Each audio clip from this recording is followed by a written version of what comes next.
Hello, in this video I want to show you how to fix slow download speed for Diablo 4.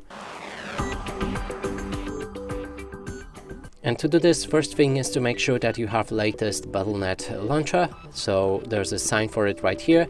In this case I have update available, so click on it, then restart and update. Next thing to do is go to settings and find the downloads. Now scroll down a bit and make sure that in network bandwidth you have limit download bandwidth disabled like this. Then click on done, and last fix I'm gonna show you is time settings on your PC.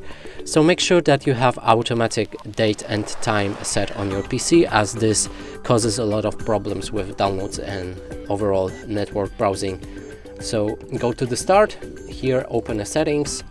Now you can write right here for time settings. I'm gonna go in here, time and language, and now make sure that the set time is on automatically. And after doing all of this, game should start downloading in proper speed.